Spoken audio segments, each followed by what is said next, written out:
welcome back to another episode. Just to let you know, the other YouTube channel is closed for some reason, I don't know, but I've opened up this new one, and if you're new, please hit the subscribe button. And if you like whatever I'm sharing, hit the like button and share with your friends. Let's get people informed and well prepared before making the big move. Yeah, and let's dive in. In this video, we will be talking about the things I wish I knew before I moved to Australia. Like most of you know that I searched more on before moving here. So let's dive in. One on the list is I wish I did more research on the different places that I would consider moving to. Also, with this information, I know I would have been more informed on the cost of living in different areas, because now that I'm here, I now know and understand that the cost of living is different in different states. There are some states that are a bit more expensive than other states, and there are some states that are affordable. So I wish I did more research on that, because it's costing me. Look at the cost of housing, because housing is very expensive in Australia. While I'm still at that point, as you do your research on the cost of living, try not to leave out some important factors like your hobbies, the things you like to do when you're not working. Say, so for someone like me, I like dancing when in my free time. So where I moved to, it's regional and I cannot access the things that I would love to do. And so you can imagine that is a bit stressing for me. And Hama, try utafute somewhere where it's lively, especially if you know you don't like laid back places. Try and look for lively but affordable places. I'm not sure if the two can exist in the same statement, lively and affordable, but yeah, try your best to do that. Because if you look at it this way, if you go to a place that is very remote and there's not a lot of activities going on, Saziloko off, what are you going to be doing? Because these activities are the things that will stand between you and depression. These activities are the thin line standing between you and depression. So you want to get an area where there's activities that you can be engaging in your free time. So if you like dancing, try and research. Do we have any dance classes in the area? Do we have any dance schools? Do we have any dance sessions? So where I'm coming from, we had a lot of this. So we had bachata on Tuesday, we had kizomba on Wednesday, we had salsa on Friday.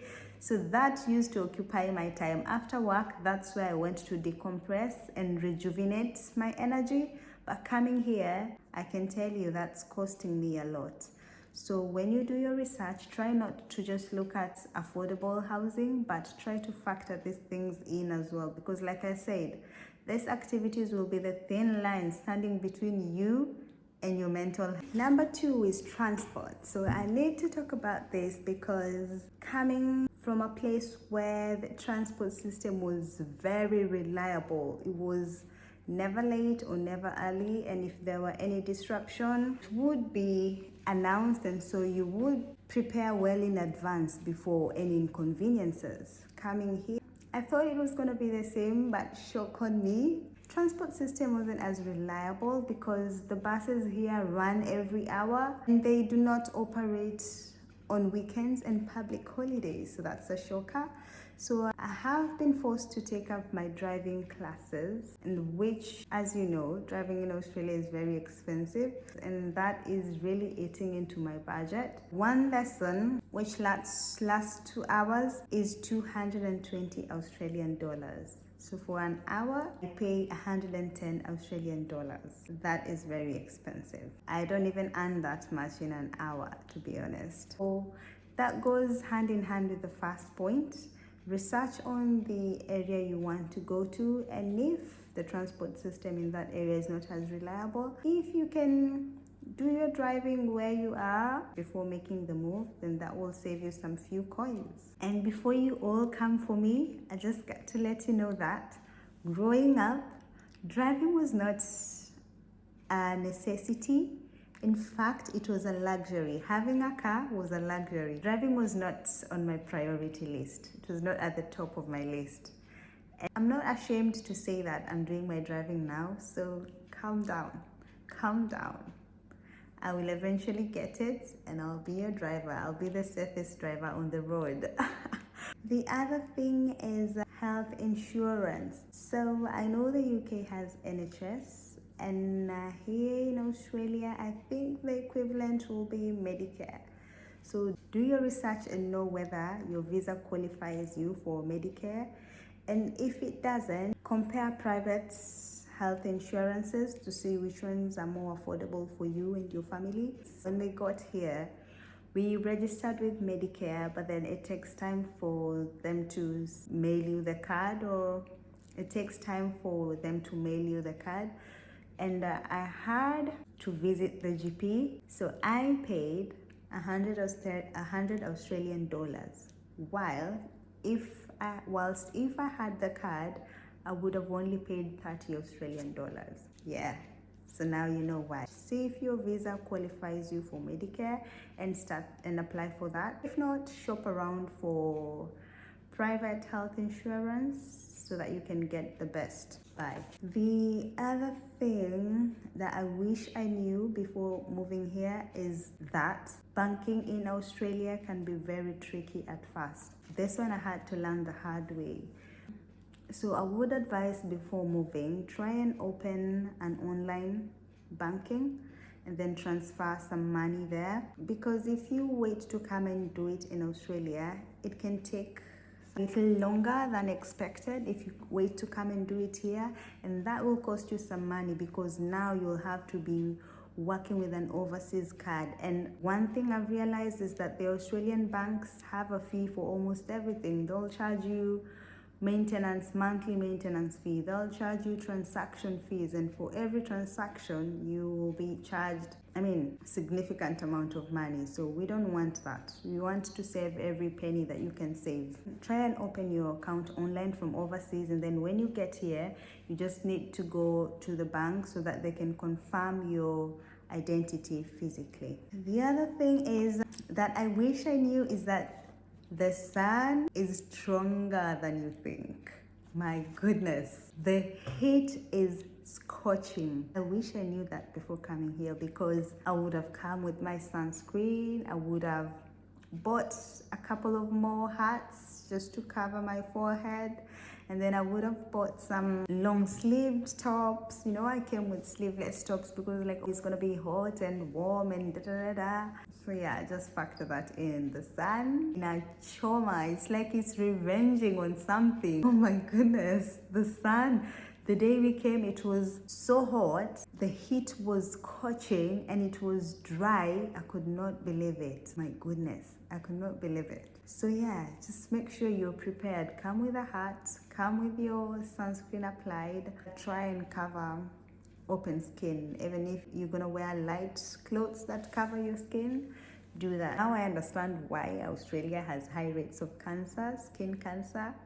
The sun is not a joke here. Yeah, so always apply sunscreen, slap a hat anytime you go outdoors. Keep your skin healthy and safe, guys. Also, another thing that is very important that I wish I knew is that I should have researched more on the wildlife in Australia and weather. Not because I've encountered any peculiar insects or anything, but I just feel like researching on the wildlife will make you more prepared, understand the safety precautions to take while you're in Australia. Like when I say peculiar animals or dangerous animals, I want you to think spiders, think snakes, think jellyfish. When you have a knowledge and an understanding about these animals, then you will know how to better handle them when you encounter them. So do some bit of research on that. So if you're going to, say, Northern Territory where it's very hot and humid, just try and find out which kind of dangerous animals are there. If you're going to South Australia, try and find out which kind of dangerous animals are there.